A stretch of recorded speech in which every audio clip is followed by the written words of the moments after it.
The Blackhawks lose 4-1 in Montreal. They've lost 4 in a row. They've lost 6 of their last 7. Post-game show coming up next.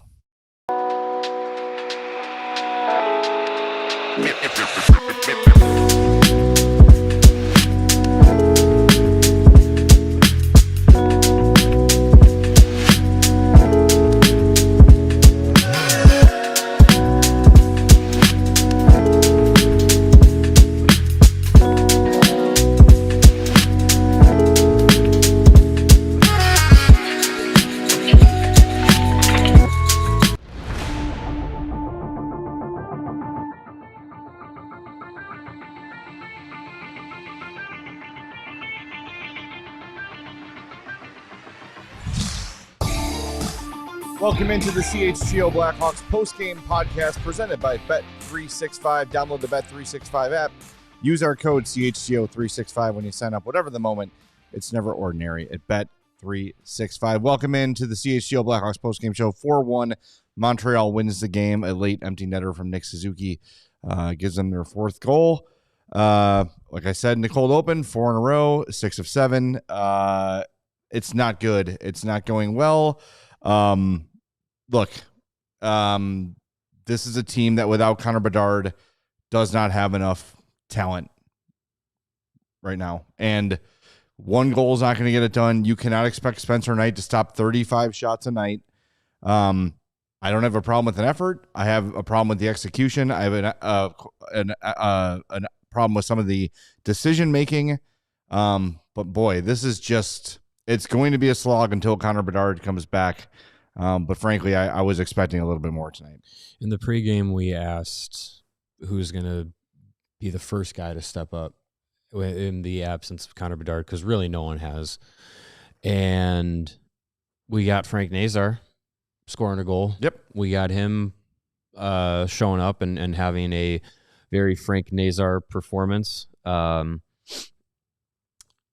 Highest rated player by pretty much all the metrics in this game, and he was the most noticeable.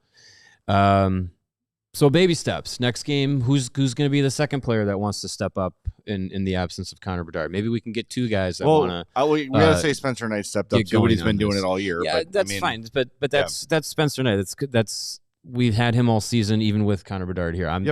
This is the biggest thing ailing this team is right now is going to be the absence of Connor Bedard. So who's going to step up and be there?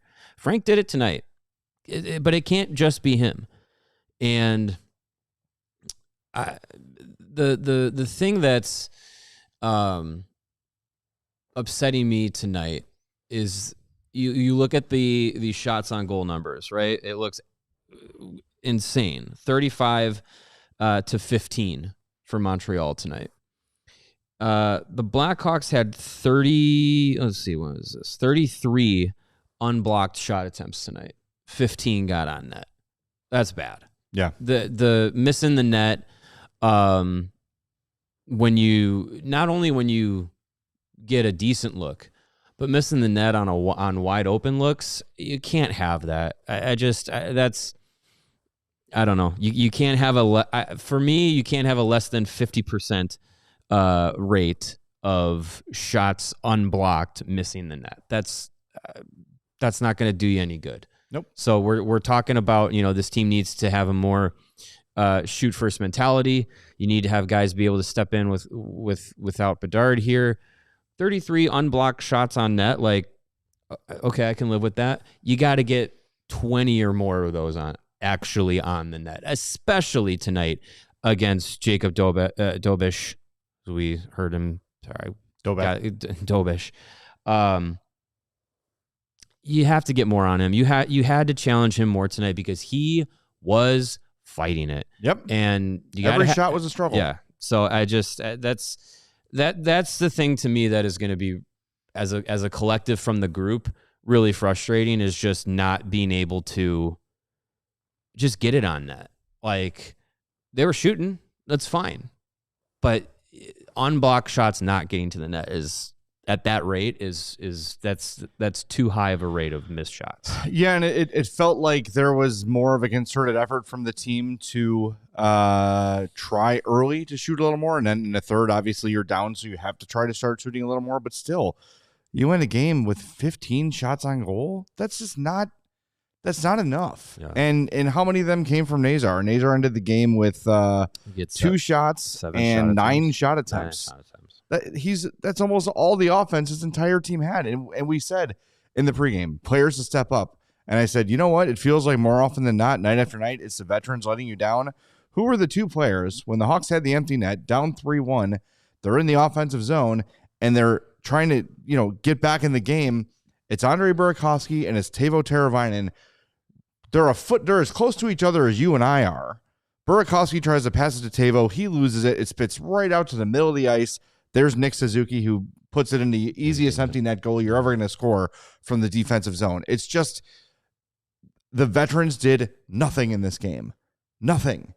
It was all Frank Nazar. It was all Spencer Knight. That was it. I guess I'll say Matt Grzelcyk had a nice game because it was a nice pass to give Nazar the goal.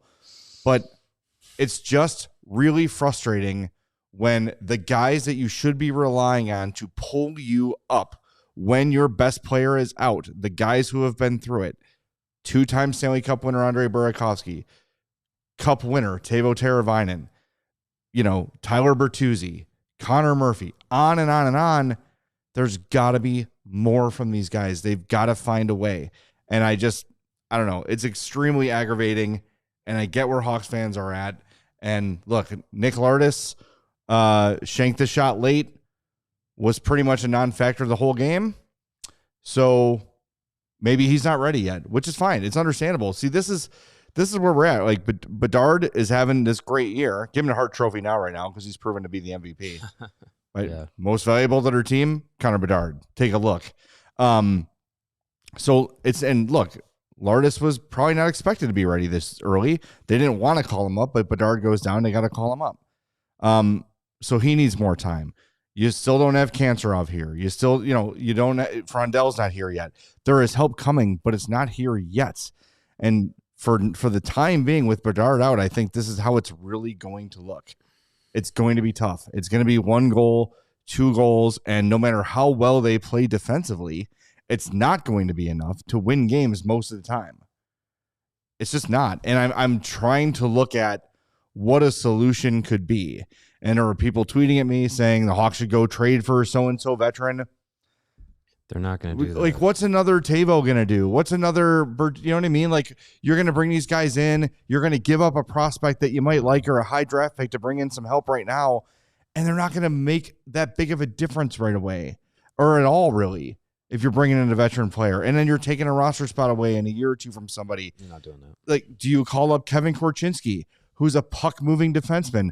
But if every goal you give up is the end of the world because you're only able to score a goal or 2, is that the right move? Or do you have to have the most solid defense you can possibly have? The answer is there's no solutions right now. There are none. This group of guys, and maybe Nick Foligno plays against Ottawa, maybe he's back against Philly, maybe not.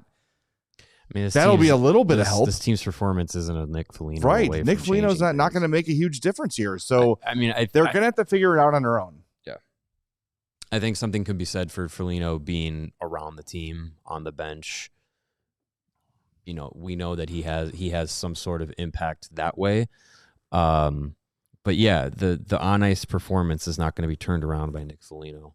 Yeah, I mean, as we've said, as Jeff Blashill has said, as the players have said, it's an everyday league, and this is a stretch of games now until Connor Bedard gets back, which hopefully it is true to the time frame of maybe by early January he's back. First week of January would be nice. That'd be a nice way to start the new year, having him back. But this is a time where this group is going to have to find another layer to their identity. You can have the identity of, Connor Bedard is our team. Connor Bedard is our offense, which he was. 49% of all goals this season up to his injury went through Connor Bedard.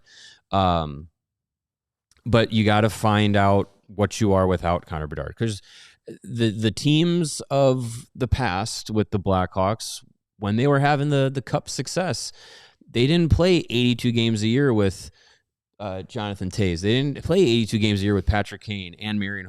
Just doing it all right. Like, yeah, and obviously that's a lot different when if you don't have a Jonathan Toews, you still have Marion Hossa and Patrick Kane and Patrick Sharp, yada, yada, yada down the line.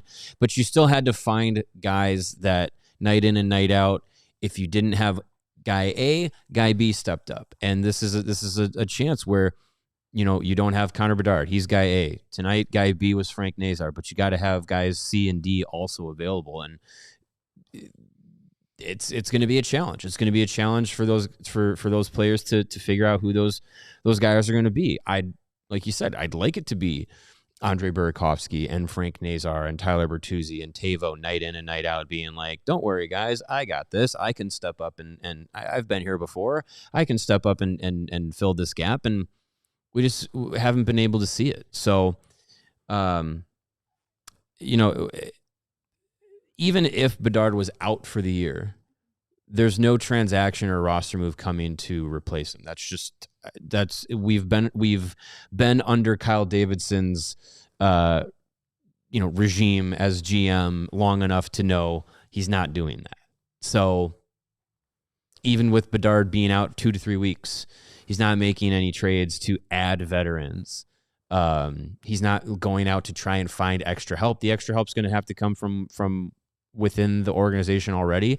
And if they keep losing in regulation, even, when Bedard gets back, then I think all thoughts of, maybe Murphy and Dickinson and so on and so forth of like, maybe those guys stick around because this team is pushing for it. If they aren't able to find that secondary group who's going to, shoulder the load offensively and carry this team with Bedard out, then there's going to be no hesitation to sell, which was the expectation this year anyways. Yeah. But the expectations of, hey, maybe they're chasing for the playoffs, they'll be out the window. So it'll be sell, it'll be young guys. That's just what it's going to end up being. Yeah, I think it seems to be what a lot of people want is, all right, here we are. Bedard's out for at least, 5 more games at the very least. Saturday. And you feel like Tuesday. Maybe they'll win 1, maybe they'll win 2. At least we'll 5, see, 5 more games. Right? Yeah. So, but there's going to be a tumbling down the standings. And let's be honest, even with Bedard back, he's not going to – Connor Bedard, if Bedard played in this game, would it have been closer? Probably. But it doesn't mean they're going to win. They're getting doubled up in shots. I don't think there's a single player in the world that could come into this game and rescue it the way they played. Now, there's a big ripple effect to having deeper lines, and we all know that, right? Of course. But that's it. And maybe we'll look back on this and say, well, geez, thank God they fell apart there around Christmas because there was this temptation to hold on to those guys you mentioned. Like, well, maybe, just maybe, they kind of owe it to these guys to push for a playoff spot, and maybe they fall a little short, but at least they're playing. Yeah, but that's only the thought if you get past the Olympic break. That's what I'm saying. And you're actually in a spot. That's the point I'm making. Is maybe now you're finding out earlier than expected that, you know what, this team is not going to compete for a playoff spot. So yeah, move on, get what you can. Mm-hmm. Maybe you can bring back a young player or two and try to do a resurrection project with someone. Maybe you get a better, maybe you package a couple guys for a better draft pick. Look, and we've seen Kyle Davidson trade up all the time in the draft, so he can get those lower ones, trade up to higher ones, see what happens. But at this point, if this is how it's going to go, and look, I'm not trying to punt on the season here. It just feels like you watch today's game, and it's frustrating as hell. But it didn't feel like a massive underperformance. It felt like they performed to their capability, right? Like it wasn't like a huge, oh, this guy sucked and that guy sucked. They just don't have the talent to hang with talented teams. And Montreal, who most people would say have underachieved expectations so far this year, they're a way more talented team, about 3 years ahead of the Hawks in their rebuild, right? They have Suzuki. They've got Caulfield. They've got Slevkovsky. They've got Demidov all playing. Then they got to the point where they went and acquired a Noah Dobson last year. And he's a big part of their thing because they're ahead of the Hawks in the rebuild. So when they saw an opportunity to add, they took it. I don't know. It's very hard in the aftermath of a loss to be like, okay, how do we fix this right now? And I know there is a desire to accelerate this rebuild, but I just don't. If someone has a specific, let me know. Like, who is it? Who is the player that is truly attainable, tradable, that the Hawks can go get that's going to make a difference here? I don't know. Is it Alex Tucker, Tage Thompson from Buffalo? I don't know if Jarmo Kekalainen, who just took over as GM, is in a hurry to move those guys now. He feels like he can resurrect what they've got based on the talent they have. They've got a ton of talent. The Sabres have hugely underachieved. So I don't think now they're going to start trading those guys. I mean, that is usually what the Sabres do. Is they just that's why they fired Kevin Adams. They go halfway through a rebuild and then they trade everybody. Yeah. So I don't know. We'll see. And that's what people want to. That's what people want to do after tonight's game. Apparently, they want to go halfway through a rebuild and then trade everybody. I'd rather not do that. That's how you become the Sabres. Yeah. So, all right, we're going to hit the break zone for the first time. Do us a favor, hit that like button. We got a lot of people watching. We really appreciate that. Almost 300, but only 69 likes. Well, that's a very nice number. We'd like to see a higher number than that. All right, so hit that like button. We're back in 2 minutes on CHGO Blackhawks. Whatever the moment, it's never ordinary at Bet365. And this football season, there's only a few weeks left, but you're a winner if your team goes up by 17 points with an instant payout on straight bets and parlay selections marked as winners. So download the Bet365 app, use our code CHGO365 when you sign up, and you're going to be part of getting $150 in bonus bets when you bet $5, win or lose. Sign up. Use the code CHGO365, deposit $10, and place that $5 bet for your chance to get $150 in bonus bets, whether your bet wins or loses. Those bonus bets can be used on spreads, totals, player props, futures, and more. Whatever the moment, it's never ordinary at Bet365. Must be 21 or older. If you or someone you know has a gambling problem, crisis counseling and referral services can be accessed by calling 1-800-GAMBLER. This offer is in-app only. And did you know that most people can't name all their financial accounts or their net worth? I can name my net worth. 0. I can guess. Feel organized and confident in your finances with Monarch Money, an all-in-one personal finance tool that brings your entire financial life together in one clean interface on your laptop or your phone. And right now, just for you, the CHGO listener, Monarch is offering 50% off for your first year. I started using it a few months ago just to track spending. I don't have any big stocks or bonds or anything like that. I don't know. I just want to know where my money's going, so I spend it more smartly. And I've noticed at the end of the month, when payday arrives, I got a lot more money in my account than I was used to. It's working. So from big money to just everyday living, Monarch's got you. Don't let financial opportunities slip through the cracks. Use our code CHGO at monarch.com in your browser for half off your first year. That's 50% off your first year at monarch.com with our code CHGO. Get your finances in order already. All right, we are back on CHGO Blackhawks. I think we got a couple super chats we can get to real quickly here. Do us a favor, hit that like button for us if you've not done it already. A bunch of you did during the break, and we appreciate that. Let's get to 100 here before the next break zone. History Racer, $2, says, is the slide more on the vets or young guys' struggles? I think it's both. I think some of the young guys you have here, Moore and Levshinov and Lardis, are learning at the NHL level. You can't expect, especially the forwards, Moore and Lardis, to be the guys who are going to pull the Hawks out of this. They are learning on the fly. They are learning on the job. Oliver Moore, most nights, is a very effective player. He's really fast. He is tenacious. He makes things happen. The scoring hasn't necessarily been there yet, but you're seeing the flashes, and that's usually the last thing to come for a young player is the production.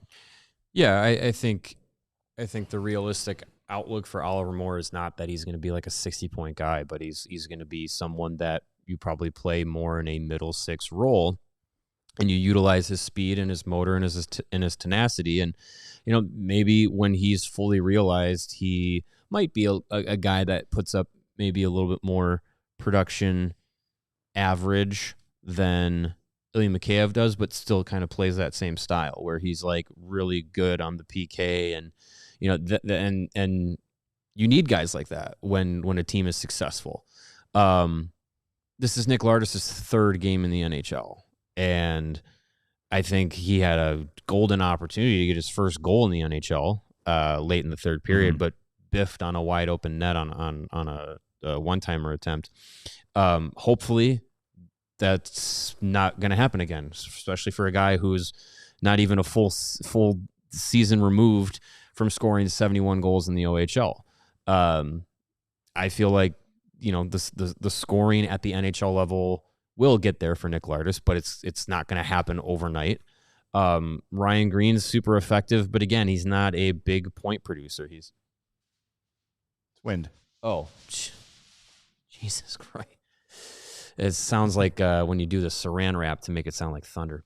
Anyways, I think the idea is that these young guys grow, but it's hard to expect it to happen overnight. But you're thrown into a situation where you don't have Connor Bedard, right? Like, I'd love to see like Lardis that. and Bedard play together. So, yeah, well, we'll wait. We'll wait till it happens. Yeah, I think. But I like the idea though of having those three, Lardis, Green, and Moore, playing together because Lardis and Moore built some chemistry playing in Rockford, and that gives those guys.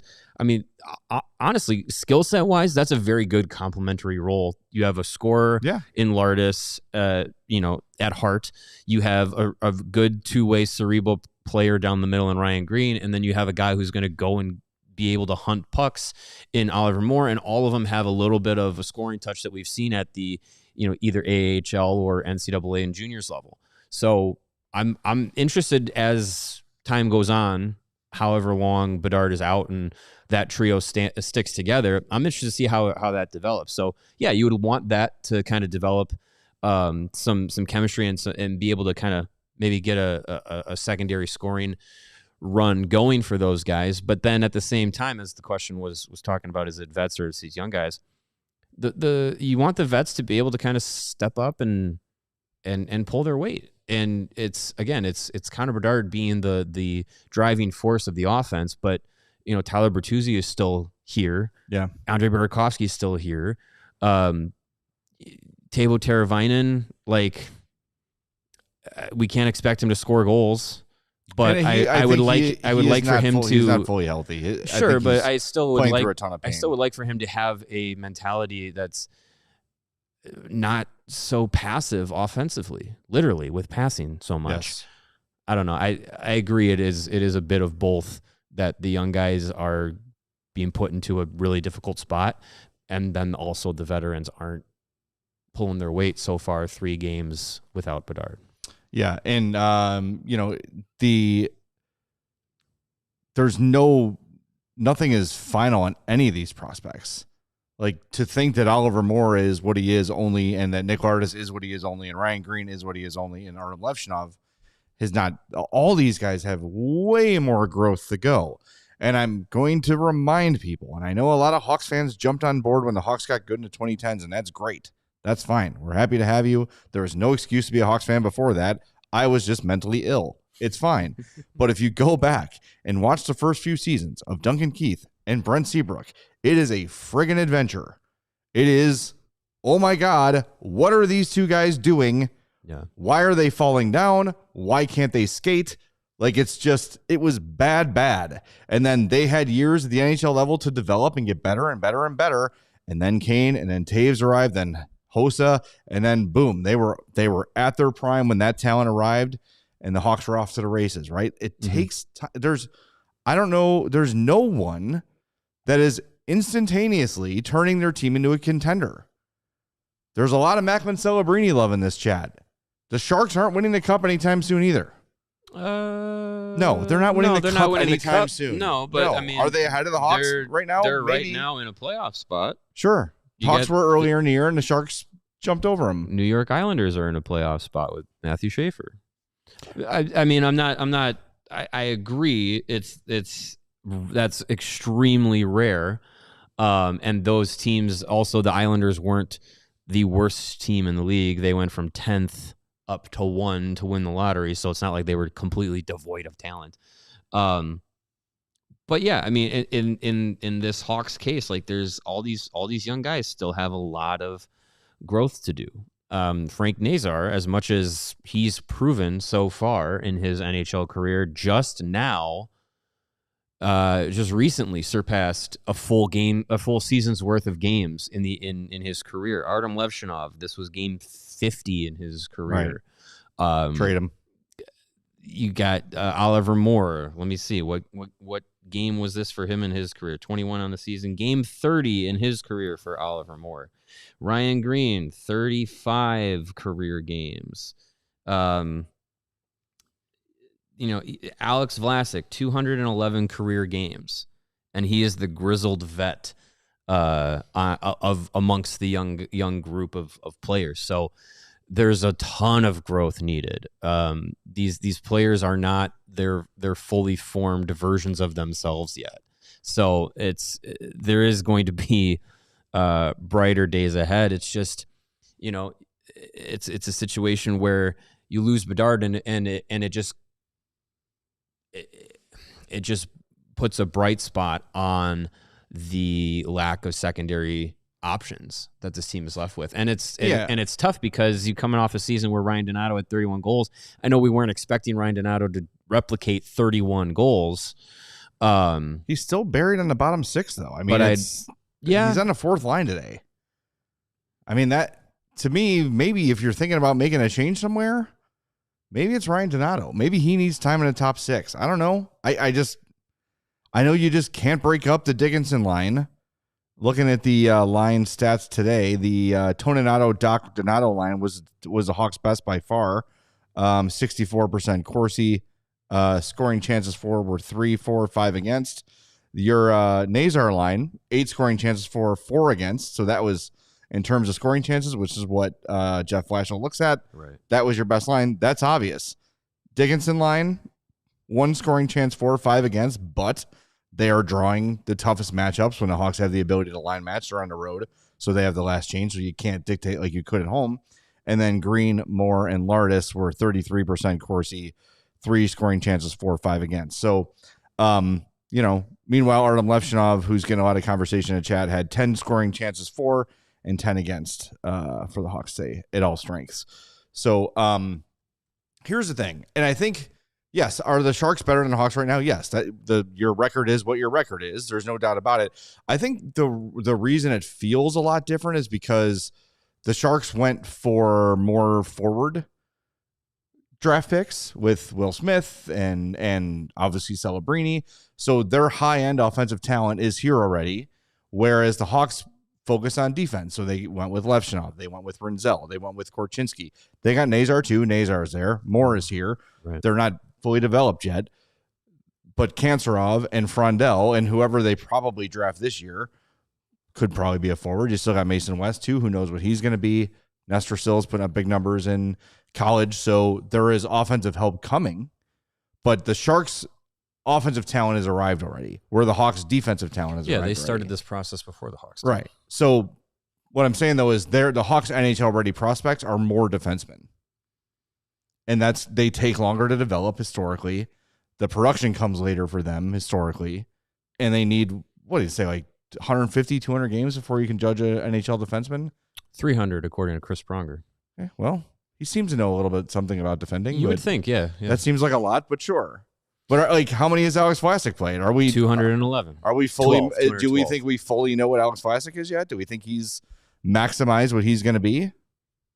I don't think so. I don't think so. No, I think there's probably could still be more growth there. Look, I'm not going to tell anybody to enjoy what's happening right now. It's not enjoyable.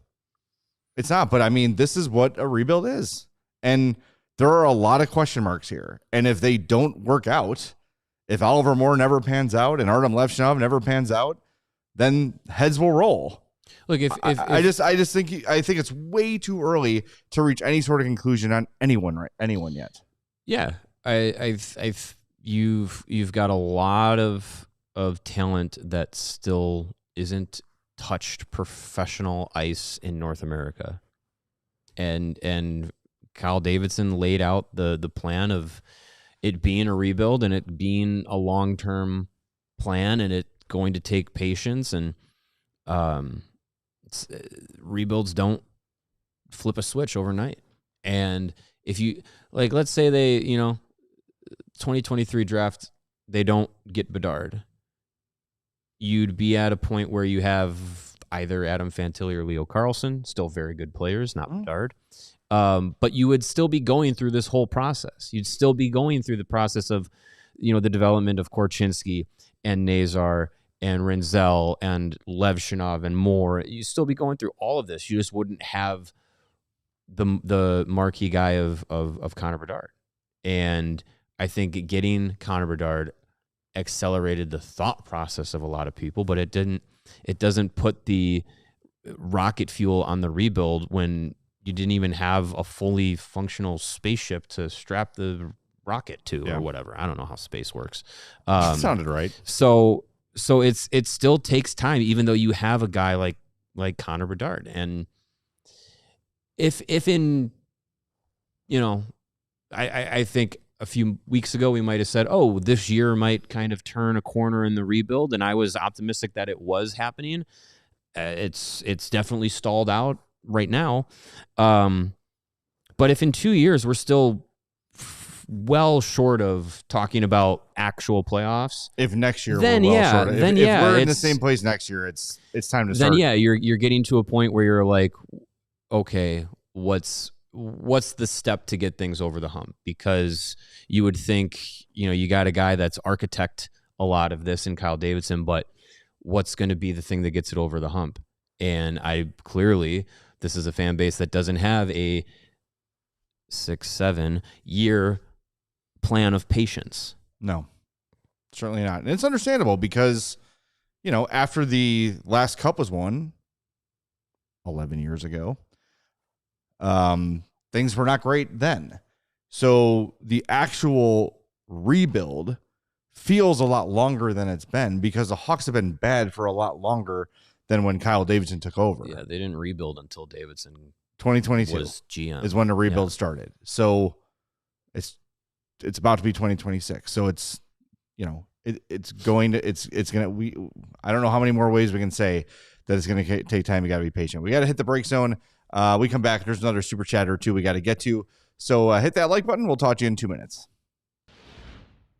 Winter is here. I know the 50 degrees and rain is confusing you, but it's still winter, darn it. Make sure your home's heating is up for the challenge. To do that, make sure you're in contact with our friends at Four Seasons. If you have a plumbing emergency, an electrical emergency, if you need a new hot water tank installed today, call Four Seasons. At Four Seasons, they guarantee same-day installation for all of your heating, cooling, plumbing, electrical, and generator needs, and they don't charge extra for nights, weekends, and holidays because that's when things break.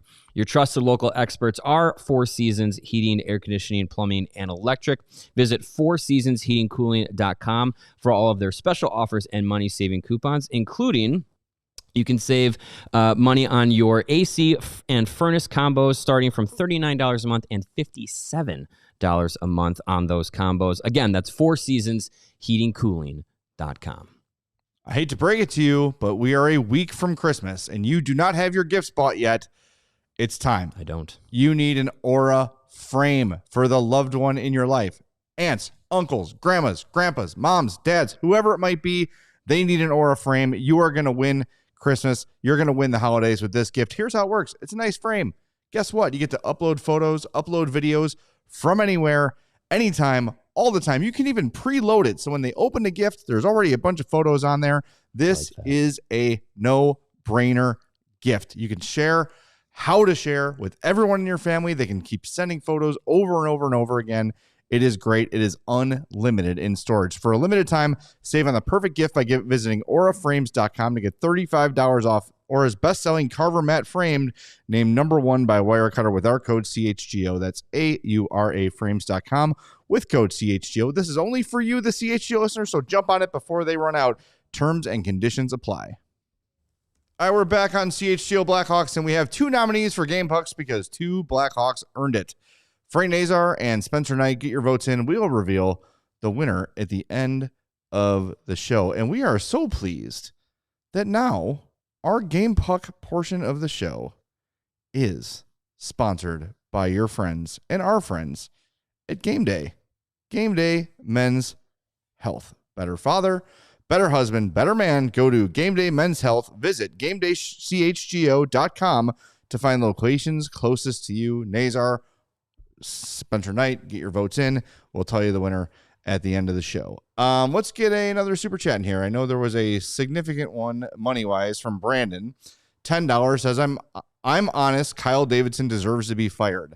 Not blaming Blashill. We need a player who will produce with or without Bedard. Tavo and Burakovsky have been soft. Blashill needs to make line changes. So this is now 3 games without Bedard.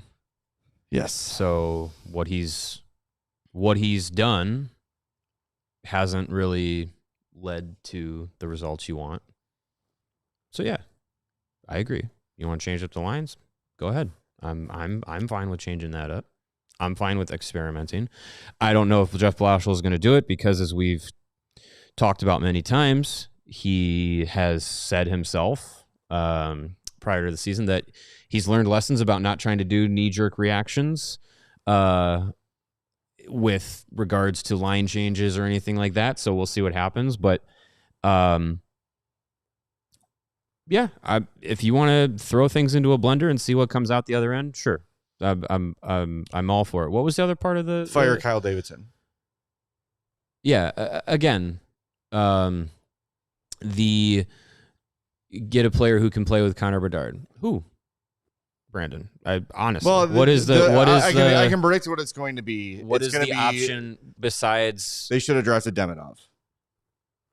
Okay, I agree. They should have. We all thought we've done that show before. About 100 of those. Actually. Okay, so yeah. So, but are we going back to free agency in 2024 and instead of Tavo, it's who? Jake Gensel? They tried.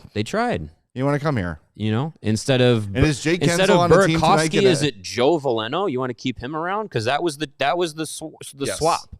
Would you rather have Joe Veleno or Andre Burakovsky? Burakovsky's an upgrade over it. So, go sign a free agent. Who? Go make a trade. They're not making a trade to add. That's not the philosophy in the position that they're in. Davidson is using his draft capital and his young players for being the guys that this next era is going to be on the shoulders of. And not all of them are going to be here, but not all of them have even had a chance to play professionally yet. And You got 5 draft picks in the first 2 rounds of this year's draft class. I'm sure they're not going to use all 5 of those picks. Maybe one of them is used in a trade to get a player.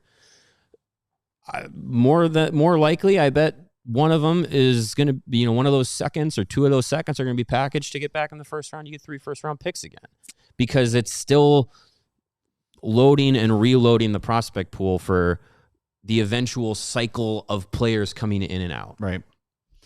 Some people mentioning Trevor Zegras. Do you want Trevor Zegras? I don't think he's available. What is his he just got to. It was a trade though. Yeah, he is an RFA after this year. I just look at Trevor Zegras and I see a guy who was supposed to be the next big thing, and kind of just feels like he checked out on Anaheim. Had some injury problems, so that's you got to be fair in that regard. But he had a 65-point in 81 game 2022-23 season with Anaheim, then 15 and 31 injuries, 32 and 57 injuries. This year he has 33 points in 32 games with Philly. Do I think Trevor Zegras would help this team? Yes. My concern about Trevor Zegras is Anaheim, who is young and ready to win, was like, we're good. Yeah. That's a big red flag for me. What was that move? I don't remember the exact trade. There's no way to know. If only there was some sort of there was worldwide for Ryan Failing and a 2025 second round pick and a 2026 4th round pick. but they're trading for 1 year of him. Mm-hmm. Right. So, right. And you'd have to, if it's an RFA, and I believe he's ARB eligible. Let's see.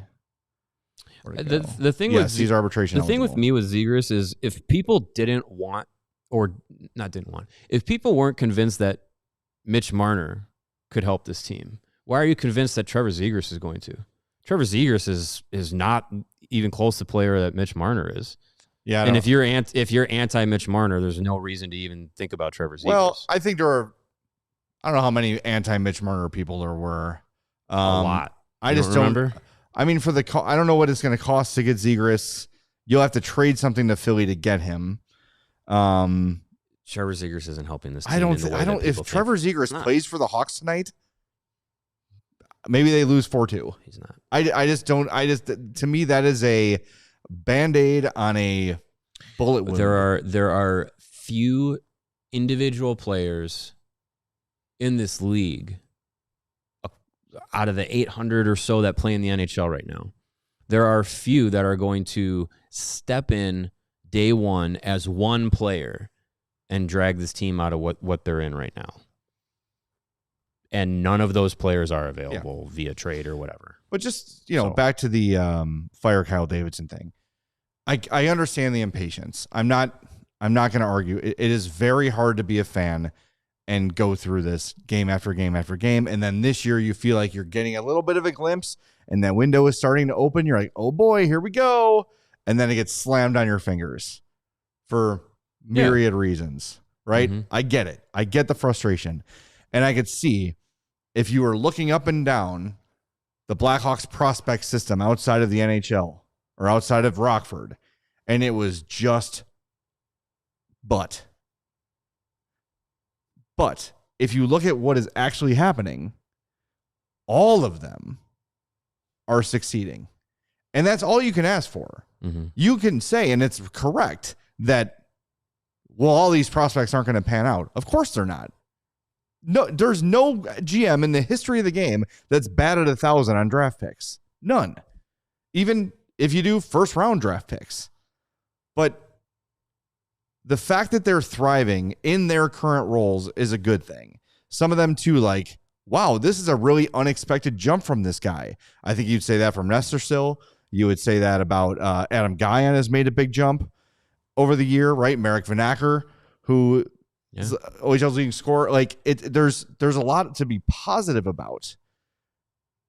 It's just a matter of, and you've got so many of them.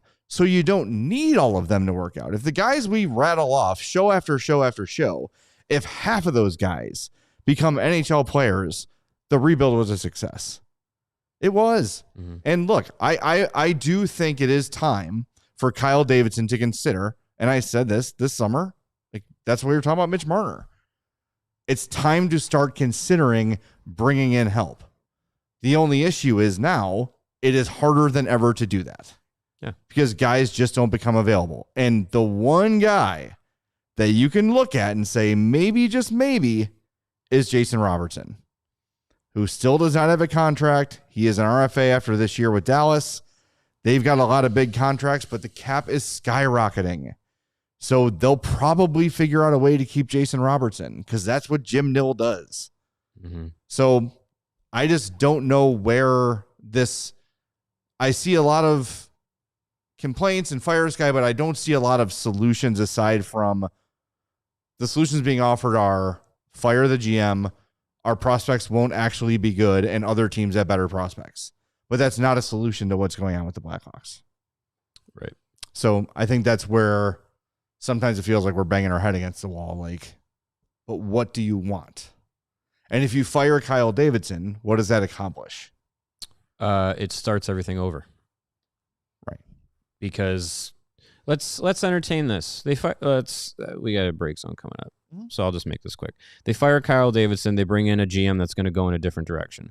Every prospect and every draft pick that you've invested time in, invested development in, most of them get traded away for win now players, and the win now players you get don't make it to the playoffs. Now what? Now you've depleted your prospect system and you don't have a future. So then you fire your GM again, you fire your coach again, and we do this every few years, go in this cycle, and then the sun explodes. Right. All right. When we come back, we are going to hear from Jeff Blashill and we are going to hear from Frank Nazar, Sans Monkey. Join us in 2 minutes and hit that like button on CHGO Blackhawks. There is absolutely nothing like a live hockey game. And you know what's even more fun than going to a home game? Going to a road game and winning is the greatest feeling in the world. Ask the Detroit fans from the internet. Yeah, they had a lot of fun.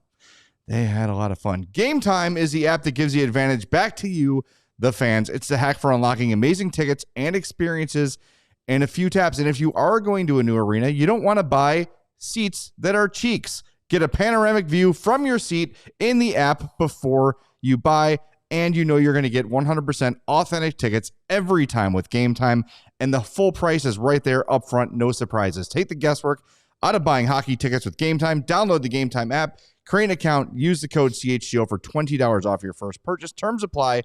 Again, create an account, redeem code CHGO for $20 off. Swipe, tap, ticket, go. Download the Game Time app today.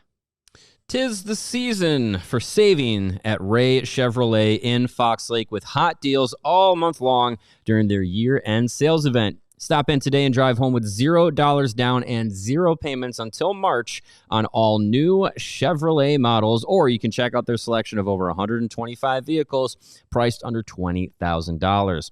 With one of Chicagoland's largest Chevy inventories, you're sure to find the perfect vehicle for you. And as one of the top-selling Chevy dealers in the Midwest, they're able to keep their prices competitive, so you know you'll get a great deal.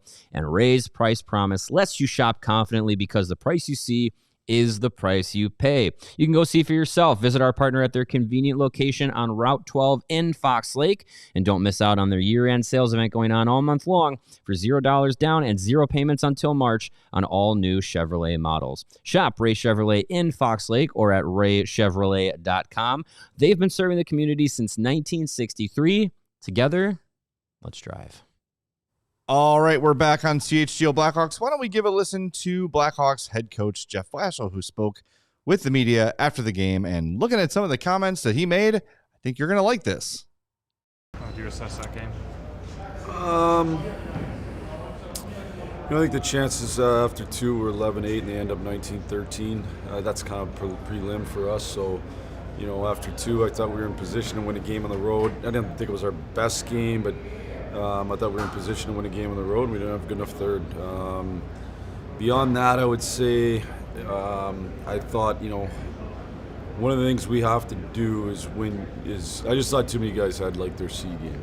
And, you're not going to have your A+ game every night, but you got to find a way to make sure when you don't have that, you have a B+ game. And not necessarily even mentality how you play, just the actual level of which you play at. So, that's part of the process of making sure we figure that out.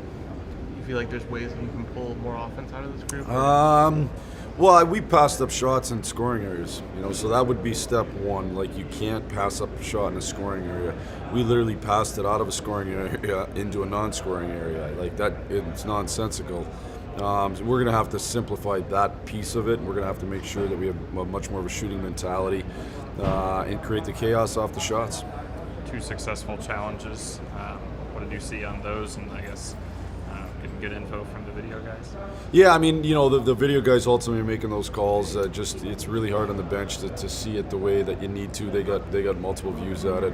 The offsides is generally black and white except for those possession and control calls. So we felt we had the views that showed it was clearly offsides, and so we challenged both. You ever seen a game like that where there were 3 successful challenges weaving off goals? I don't remember if 3 or not. I remember a playoff game in Tampa. I know Florida 2 got taken off, and there were 2 went in their favor. I don't remember if it was 3. So, it's an odd game. And listen, things happen fast out there, and it's I think both the offsides were actually close. It's clear it's offside, but they were close. So, it's a tough one for the linesmen.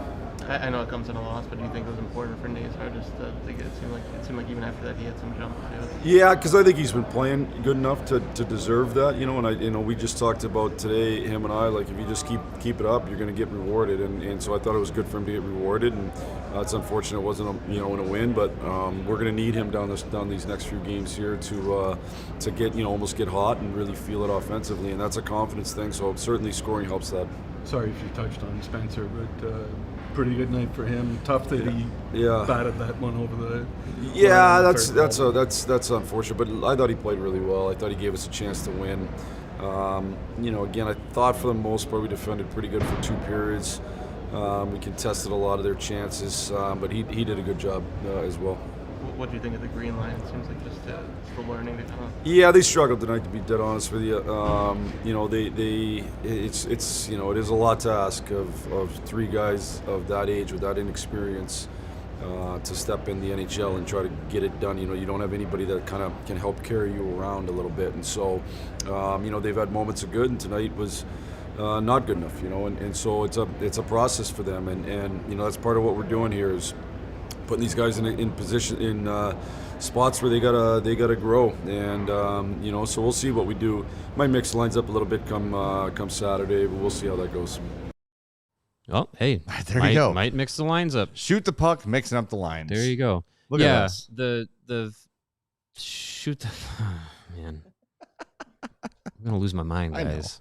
This is why I'm going to Game Day Men's Health for the hair loss treatment. Yeah, are we ready to name a winner of our game puck? Team, year over year, decides that crispy passing plays is better than scoring goals. I really love when they pass out of a scoring chance. It's Yeah. my favorite. It's my favorite Hawks thing. Can't pass up a shot in a scoring area. We literally pass it out of a scoring area into a non-scoring area. That's nonsensical. That's correct. That needs to be on a T-shirt. All right, Chloe, the game puck winner is? Okay.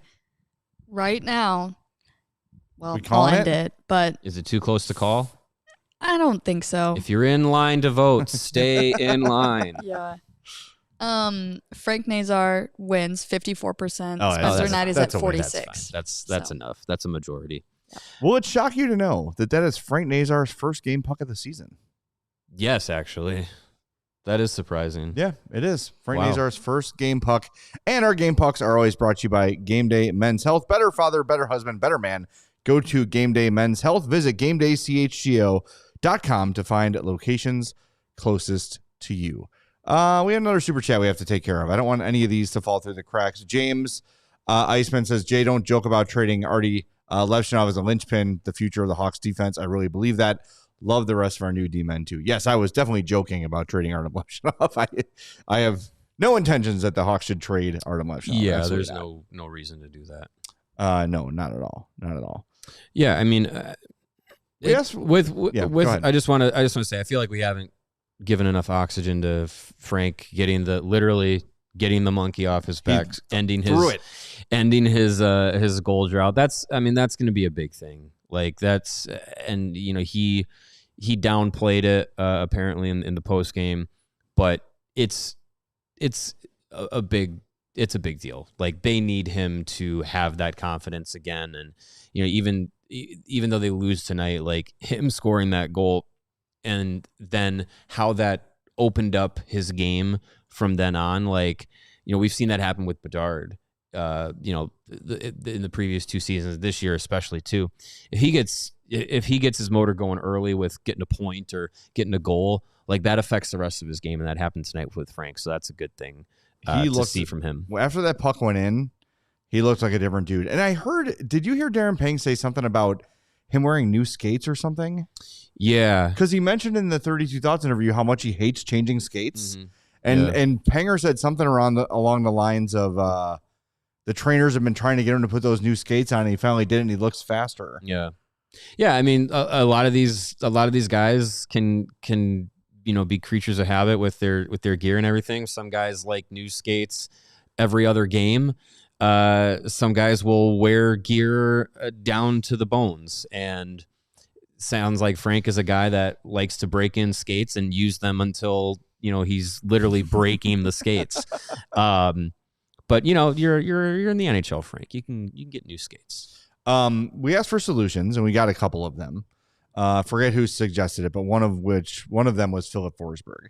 And I thought you had a very interesting, as we discussed that during the break, you had a very interesting thought. Yeah, I mean, the reason that you suggest going and getting Philip Forsberg from the Nashville Predators is because the Nashville Predators went out and got legitimate top 6 guys in Steven Stamkos and Jonathan Marchessault, and got a legitimate top 4 guy to help their team in Brady Shea, and they're selling all those guys. Right. So I don't think that's the route you want to go.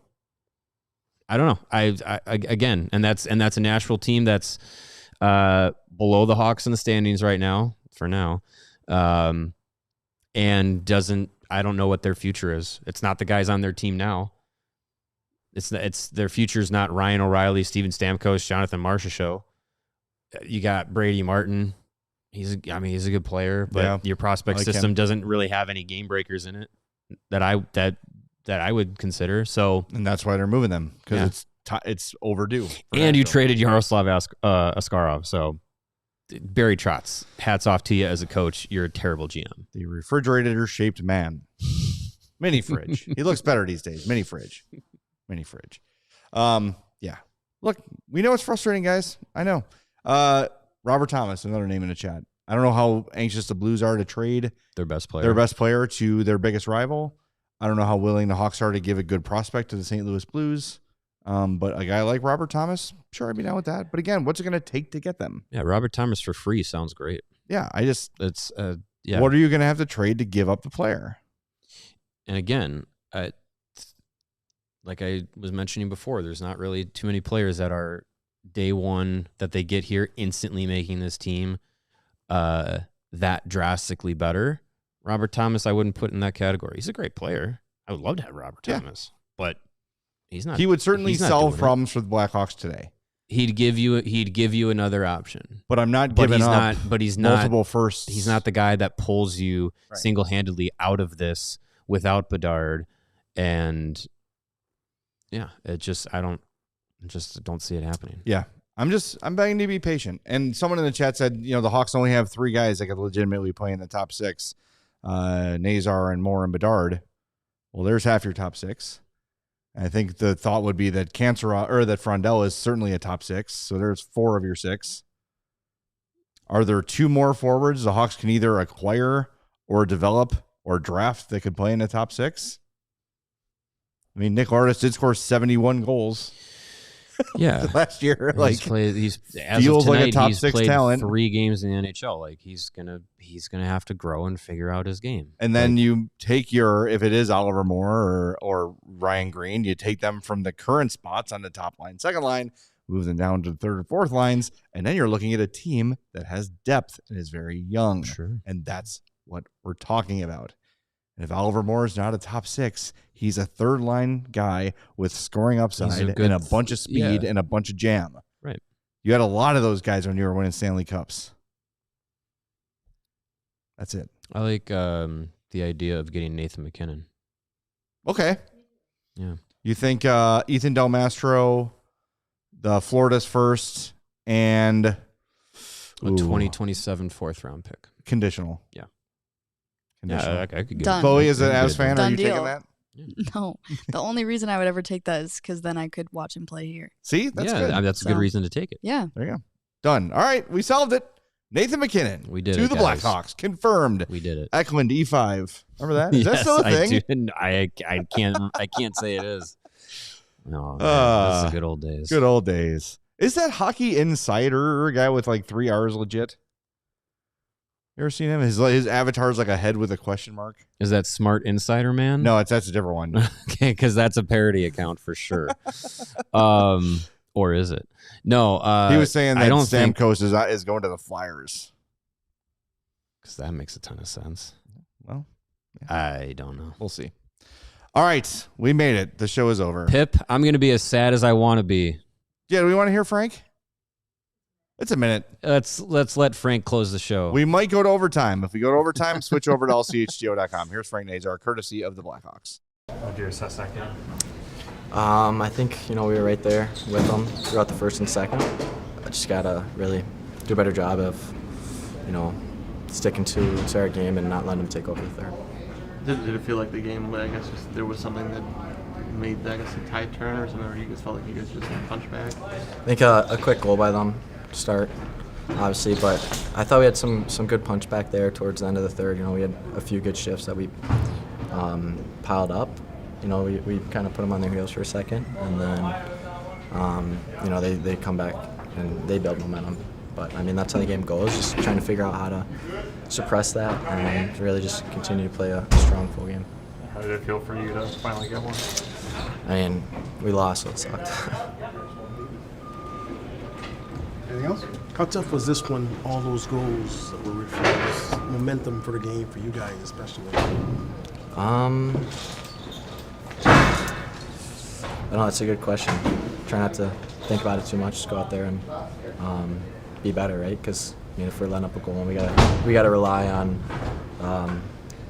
the officials to go back and look at it. The coach's challenge, we're doing something wrong. So. I've never seen a sad Frank Nazar, and I don't like it. That's a sad Frank. You should have warned us about that, Chloe. Well, we're done anyway. We're wrapping the show. We're in overtime, and overtime's and over. we lost. Man. Yeah, there's been Hawks games like that. Got to hear the Olay song again. Yeah. All right, guess what? We are back Saturday. We're off tomorrow. We do have a mini pod dropping tomorrow. We are your Bears pregame for Saturday. Exactly. Hawks play at 2, so 1:30 pregame. Probably, 2:45-ish postgame, and that will get you right up to the start 45-minute game? Oh, I'm sorry, 4:45. Yeah, 4:40. About 4:45. Sign me up.